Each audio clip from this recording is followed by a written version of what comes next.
खुलुमबाय आं जनाली बरो गोजोन फुंबिलिनि बयनिसिमबो गाहाम हामलायनायखौ जासिहरनाय थाबाय आसा खालामो नोंथांमोनाबो मोजाङैनो दङ दिनै 2023 मायथाइनि 11 अक्ट'बर नोंथांमोननि थाखाय आं गोदान खौरां लाबोदों अन्नानै नोंथांमोना भिडिअखौ जोबजासे नायलांगोन होननानै मिजिंथिबाय रायजोआव रां एबा घुस लाग्रा अफिसारफोरखौ हमबाय थानाय समावनो आरोबाव हमजाबावलायबाय सानै लाट मण्डला 25,000 रां घुस लानाय समावनो मोगा-मोगि हमनो हायो भिजिलेन्स एन्टि कारापसन टीमा गसाइगाव महकुमानि सिङाव थानाय रेभिनिउ सार्कोल मावख'आव गिबि मन्थ्रिनि सं दानग्रा हानजा एबा भिजिलेन्स एन्टि कारापसन टीमा हरखाब सं दाननायाव 25,000 रां घुस लानाय समावनो इमामुल हक आरो महरी आली मुंनि सानै लाट मण्डलखौ हमनो हायो मैया उत्तर प्रदेशनि 20 बोसोर बैसो जानाय अनजालि मुंनि सासे आइजोआ गावनि असे बिनानाव सानैखौ गोदोना हास'ना बुथारदों सानै गोदोना हास'ना बुथारजानाय बिनानावफोरनि बैसोआ सासेया 7 बोसोर बैसोनि आरो गुबुन सासेया 5 बोसोर बैसोनिमोन अनजालिया सानै बिनानावफोरखौ गोदोनाखौ हाप्लंना बुथारदोंमोन नाथाय अनजालिया मानि थाखाय बिनानावफोरखौ खास्रि-बिस्रि बुथारखो बेखौ मिथिनो थाखाय पुलिसआ दायनिगिरिखौ एरेस्ट खालामना नायबिजिरनाया सोलिगासिनो दं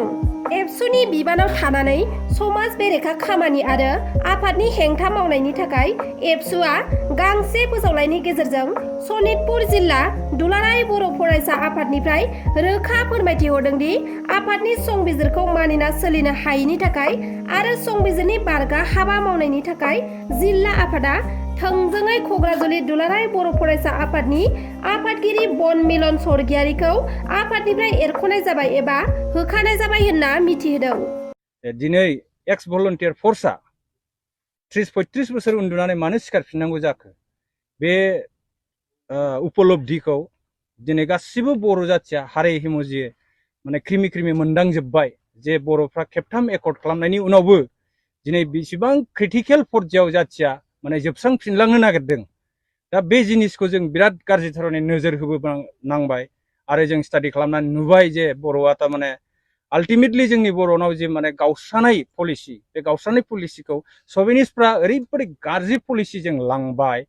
माने टुडे टुमर' डे आफ्टार टुमर' माने जाथिखौ जोंखौ माने फोजोबस्रांहैनो आरोखि जाथिखौ जायनि थाखाय जोंनि दा जों सुथुर होनोबा जोंनाव जि माने टेरेबल पलिटिक्स स्टार्ट जाबाय डाइभारसिटि जि आरम्भ खालामबाय थारमाने जों बर'खौ थारमाने खुनु दिन आरो जों खौसे खालामफिननो हानायनि माने लामाखौनो दोनाखसै आरोखि माखासेखौ फैसाजों बोथ्रोदबाय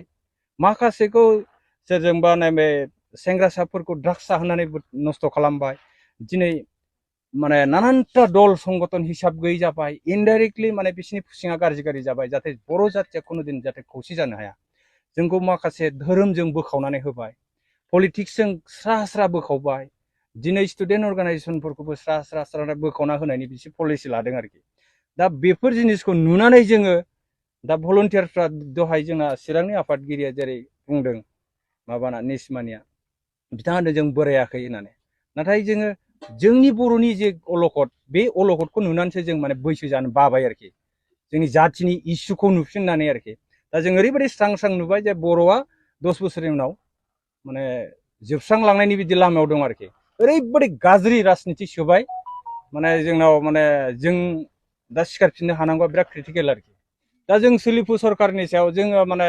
पलिटिक्सआ जेखि पलिटिक्स खालामा जुदि जाथिया फिक्स मोनसे बाउन्डारिनि सिङाव थानायमोनब्ला बा जोंहा पार्मानेन्ट माने सलुसन खामोनब्ला स्टेट खामोनब्ला बेहाय नों माने ए टु जेड वर्स गोलैयो ना बिराद सुपार माने सुन्दर स्टानिं एलिगेन्ट इलेक्सन गेलेयो ना मायो जोंहा बाहाय बुंनांगौ खोथा गैयामोन आरोखि खिन्थु जोङो दिनै सिकुट नङा जाथिया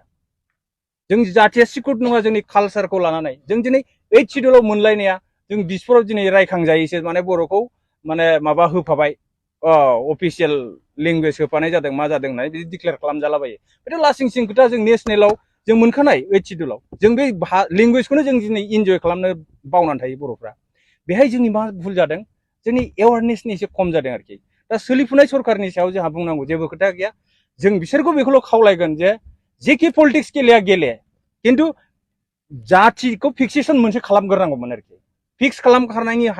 उनाव बाउन्डारिखौ फिक्स खालामनांगौमोन जातिनि जोंहा आब्रुथिखौ आरोखि टटेलि जोंनि आइडियल जिथु कालचार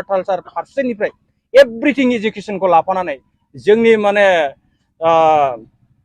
जोंहा बे बर' जाथिया माखौ लानानै जों गेदेमा होननानै जोंखौ जों सिनायथि होनो नागिरो आरोखि बेफोर जिनिसखौ बेफोर आब्रुथिखौ सेफगार्ड होनानै जेखि पलिटिक्स गेलेया जों गेले आरोखि खिन्थु जाथि फोजोबस्रांनायनि पलिटिक्सआव हले जों खावलायगोन आरोखि जाहाथे बिजनेसा फैनाङा दा बिसेस करि जोङो दा जेखौ नुगासिनो दं बर'फ्रा जोंनि नुनायाव ओरैबायदि जों नुबाय नेशनेल पलिटिक्सखौ नोजोर होयोब्ला नेशनेल सेन्ट्रेलाव माबायदि खालामनो नागिरदों दिनै इउनिफर्म सिभिल कोड लाबोनायनि खोथा बुंदों दिनै इन्डियानि कनस्टिटिउसनखौ बिसोरो अनेक आर्टिकेलखौ दिनै खालामनानै मावगासिनो दं अनेक आर्टिकेल चेन्ज खालामनो नागिरदों जों खोनाबावदोंसो थारमाने बिसोर इन्डियान कनस्टिटिउसनखौनो सोलायनानै शास्त्रजों सोलिनो नागिरनाय बायदि जों माने खोनादों आरोखि दिनै बनसुआ दाख्लै आन्दलन खालामनो थांबाय बिसोरखौ पारमिसन होआखिसै खिन्थु डेम'क्रेसि कान्ट्रियावथ' जोंहा डेम'क्रेसि भाबै जोंनि गांनाय उखैनायखौ बुंनो थाखाय जोंहाथ' राइट्स दंमोन जोंखौथ' बेखिनि खालामनो बा जोंखौ प्रदर्शन खालामनोथ' जोंनो पारमिसन होथारनांगौ बेथ' खुनु पद्धे बे माने गणतन्त्र देशआव बे जिनिसा डेम'क्रेसि देशआव बे जिनिसा खुनु दिन नङा आरोखि जोंनाथ' राजतन्त्र नङाथ' जोङो 1947आव जों डेम'क्रेसि जों उदां जादों जोंनि मोन्थायफोरखौ जोंहा बुंनो थाखाय जोंहा इन्डियान कनस्टिटिउसनाव जोंनो बिदि फ्रिडम होखादों फान्डामेन्टेल राइट्सखौ जों बिनो थाखाय थ' दिनै जोंनि गांनाय उखैनायखौ जों बुंनो मोनाब्ला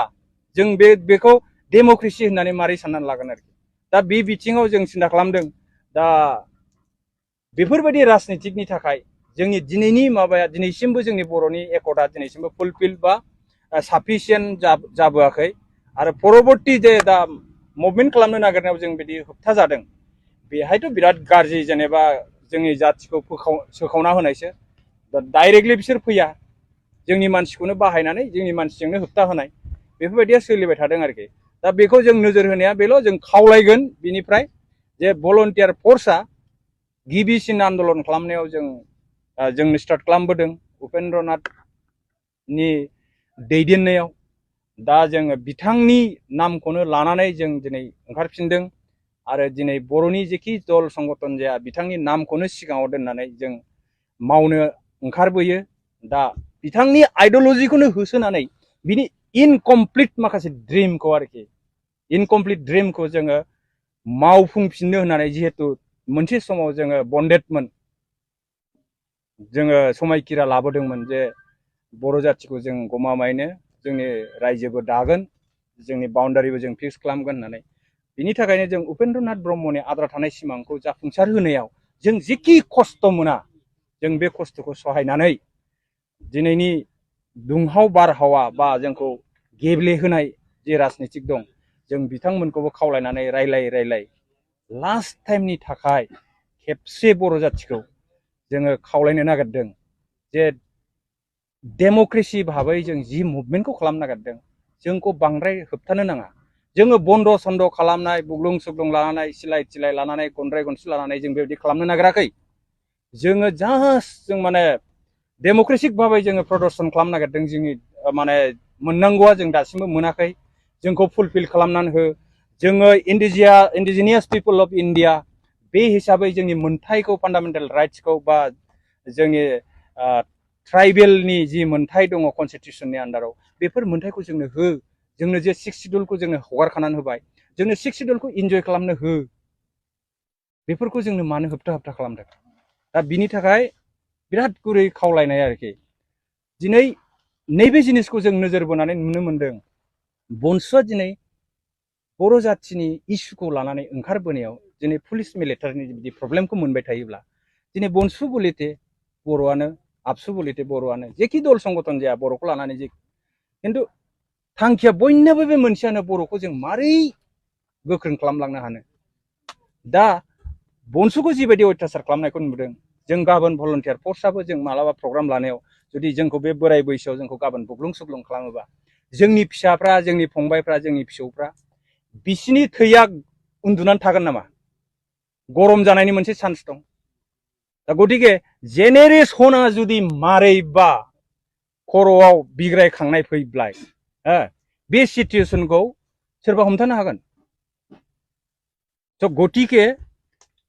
गभर्नमेन्टआ जाहाथे जोङो डेम'क्रेसि भाबै मुभमेन्ट खालामनो सुबिदा होयो जों बेखौ खावलायगोन आरोखि। उद्देশ্যआथ' हारिनि थाखायनो जों लानाय जादों। थांनाय 1989 मायथाइनि 21 एप्रिलाव बे जायगायावनो दावहा नांनानै माखासे बिर जोहोलावफ्रा थैलांदों। दा बे बिर जोहोलाव थैलांनायनि मार्टियार्स स्टाम्पखौ जोङो गायसननो हादोंमोन। बे गायसननायनि बेलायाव बेखौ एसे आलाय सिता एसे अजतन जोथोन लानो हायि बादि जोङो जोंनि नोजोरावनो नुनो मोनदों। बेनिखायनो जोङो दा जोंनि अर्गानाइजेसननिफ्राय बेखौ साफ्रोमनिबो मतामत लालायनानै गोसो गुदुङैनो जों दिनै बे हाग्राखौ एवस्रांदों आरो इयुनाव बे फैबाय थानाय आसाम मालानि लामाया जोंनि बे मार्टियार्स स्टाम्पनि गुदिजोंनो लाबोदों। दा बेखौ जोङो सेफटिं खालामनांगौनि पजिसन सफैबाय एबा बेखौ जोङो रायलायलायनायनि गेजेरजों सेफटिं खालामनाय जायो। नायबले एसे माबा मोनसे मोजाङाव फोसाबनानै दोननो हायो। हारिनि थाखाय जिउ बावलांनाय बिथांमोनखौ जाहाथे जोंबो मोजाङै मोजां सिबिलांनो हायो आरो मोनफ्रोमबो जिल्लायाव जोंनि बे अल बड' एक्स भलुन्टियार फर्स अर्गानाइजेसनफ्रा गावबागाव जायगानि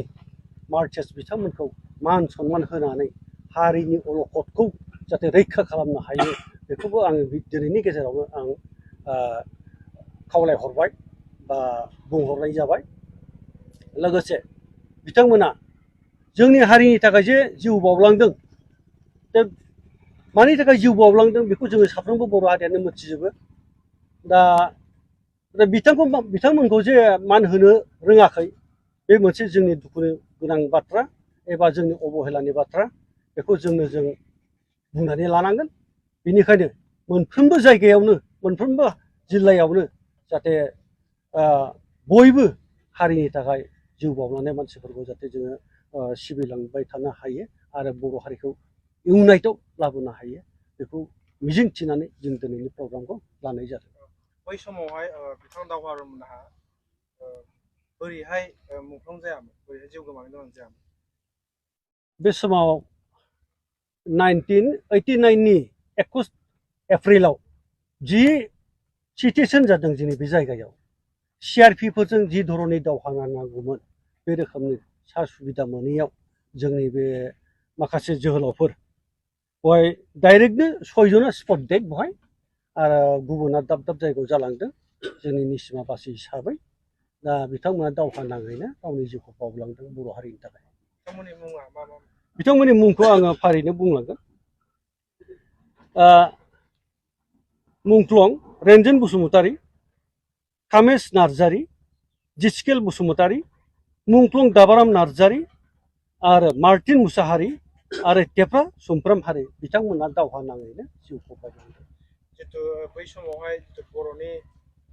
आन्दलनाव निसिमा बासि हिसाबै नोंथांमोनहा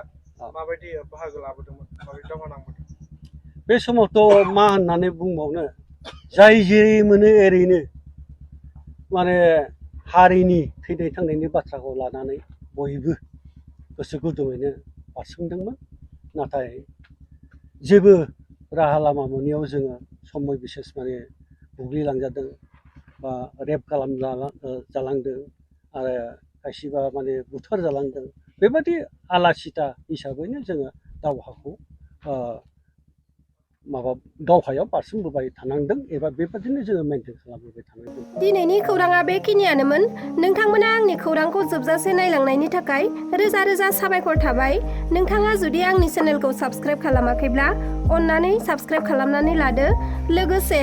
लाइक, शेयार, कमेन्ट खालामनो दाबाव। गोजोन्थों।